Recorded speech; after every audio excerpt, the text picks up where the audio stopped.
Berhenti dulu, jangan skip. Kalian sudah berapa lama untuk memahami dari buku-buku ini?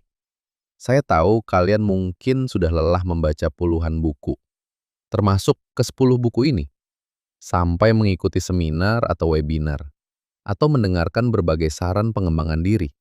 Tapi hidup kalian masih terasa jalan di tempat. Saya sudah berhari-hari, mungkin berbulan-bulan memahami buku-buku ini. Mulai dari cara mengelola uang, melatih kebiasaan, hingga memahami psikologi kekuasaan. Hanya untuk sadar bahwa saya selama ini salah mengerti esensinya.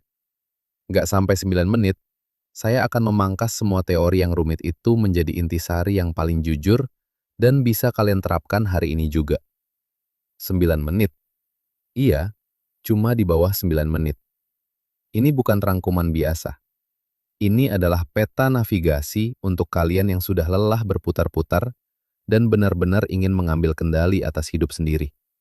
Dengar ini baik-baik, karena apa yang akan saya sampaikan mungkin akan mengubah cara kalian melangkah selamanya. Simak ini baik-baik, nggak sampai 9 menit. Jujur saja, dulu saya pikir hidup itu tentang memenangkan kompetisi di luar sana. Tentang punya uang lebih banyak, berpengaruh, dan pengakuan dari orang lain. Tapi setelah saya membedah intisari dari 10 buku yang mengubah cara saya memandang realitas ini, saya sadar kalau saya selama ini salah persepsi tentang bagaimana hidup itu. Hidup yang sebenarnya tidak pernah tentang menaklukkan dunia. Hidup itu tentang menaklukkan diri sendiri. Ini bukan tentang cara menjadi sempurna, tapi tentang bagaimana kita membangun sistem kita sendiri, berdamai dengan kerapuhan diri, mengelola uang, dan menjadi bagian dari sendiri bahwa kita hidup itu bukan sebagai peran bagi orang lain, tapi sebagai peran utama dalam hidup kita. Hingga akhirnya berani mengambil kendali penuh atas arah hidup kita sendiri di tengah kebisingan dunia. Hari ini, saya ingin berbagi pengalaman atau pelajaran hidup yang benar-benar tahu arti diri sendiri dan arah kita akan melangkah, dan hikmah yang paling membekas dari perjalanan ini. Bukan untuk mengajari kalian, tapi untuk saling mengingatkan bahwa kunci hidup yang tenang sebenarnya sudah ada di tangan kita masing-masing. Pertama, berdamai dengan ketidaksempurnaan. Jujur ya, bagian yang paling bikin capek itu bukan kerjaannya, tapi rasa takut kalau kita nggak cukup baik. Kita selalu mikir, duh, kalau saya nggak perform hari ini, nggak hebat, nggak dapet, nggak menang, nggak apa lagi ya. Intinya bukan orang yang sukses lah. Orang bakal lihat saya sebagai orang gagal. Dari buku The Courage to be Disliked dan I Want to Die, But I Want to Eat Tteokbokki, saya belajar kalau sebenarnya kita itu hanya cuma manusia.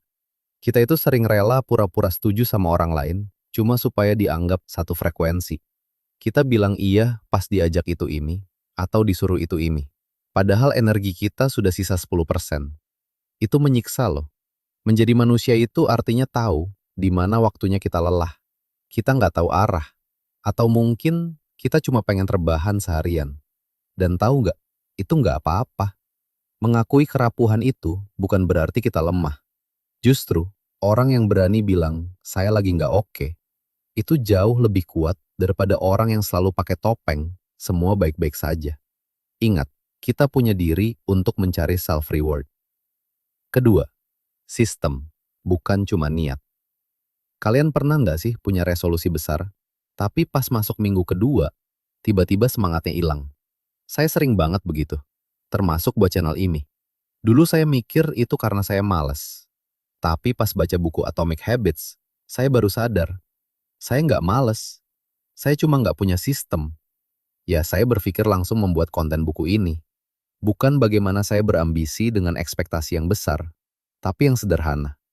Coba deh, jangan terlalu ambisius buat berubah total besok pagi. Itu bohong, jujur aja. Mulai dari yang sepele.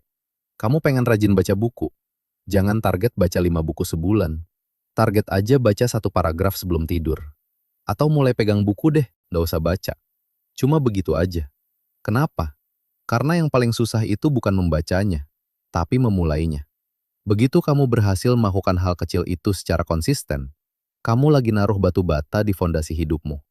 Pelan saja. Hidup itu bukan sprint, ini maraton.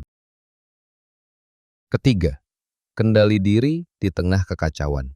Kalau ngomongin filosofi teras atau meditasi, mungkin kedengarannya wow banget ya. Tapi intinya sederhana. Kita ini terlalu sibuk mikirin hal yang nggak bisa kita kontrol. Kita stres kalau macet, kita marah kalau ada orang nyinyir, kita sedih kalau rencana kita berantakan, atau cinta kita hanya bertepuk sebelah tangan. Jujur. Padahal, semua itu di luar kendali kita. Kamu mau marah sampai teriak-teriak di tengah masalah kita, masalahnya nggak bakal hilang gitu aja, ya kan? Yang ada malah tensi darahmu naik. Saya belajar buat melepaskan. Saat ada hal yang bikin stres, saya coba berpikir, ini bisa saya kontrol nggak? Kalau jawabannya enggak, ya saya lepas. Saya fokus saja ke apa yang bisa saya lakukan saat itu. Ketenangan itu bukan berarti masalahnya hilang, tapi masalahnya berhenti mengendalikan emosi kita. Keempat, uang dan power. Alat bukan tuan. Maksudnya?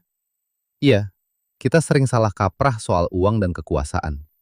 Dari buku-buku seperti The Psychology of Money, The Principles of Money, dan The Principles of Power, saya belajar kalau kita sering memakai uang buat beli validasi orang.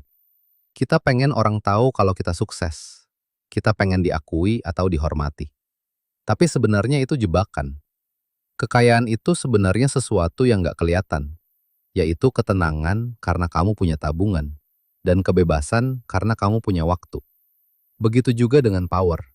Kekuatan yang paling bikin kita dihargai itu bukan saat kita bisa memerintah orang lain, tapi saat orang lain percaya sama kita karena kita bisa memimpin diri sendiri. Kalau kita gagal menjadi diri sendiri, bagaimana kita akan punya power? Kalau kita masih harus pamer buat dianggap kaya, atau masih harus dominan buat dianggap kuat, sebenarnya kita sedang berada di posisi yang terjebak di segala keadaan.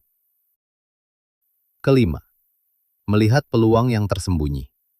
Hidup kita kadang terasa kayak labirin, bener nggak? Saat kita gagal, atau rezeki lagi tidak memihak kita, lalu kita mikir, ya sudah, nasib saya memang begini.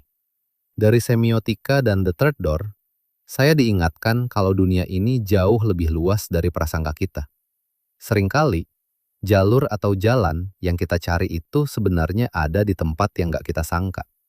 Kalau pintu utama tertutup, cari pintu samping. Kalau nggak ada, coba cari pintu ketiga, jalur yang nggak standar, yang butuh sedikit keberanian buat mencarinya. Kebanyakan hambatan yang kamu temui sekarang itu bukan tembok beton. Itu cuma pintu yang kuncinya belum kamu putar. Jangan cepet-cepet nyerah. Kamu cuma belum ketemu caranya. Begini, kalau kita diberi kesempatan berada di puncak Everest, jalan mana yang kalian pilih? Pertama, kita diberi helikopter atau jet untuk mencapai puncak Everest. Kedua, kalian mendaki dengan normal. Mana yang kalian pilih? Orang yang paham pasti memilih yang kedua. Kalian tahu kenapa memilih mendaki dengan normal? Coba tulis di komentar jawabanmu. Atau yang ingin tahu bisa tulis di komentar. Kesimpulannya, ke-10 buku ini kalau dirangkum, bukan tentang nambah teori di kepala. Ini tentang satu keberanian. Keberanian buat jujur.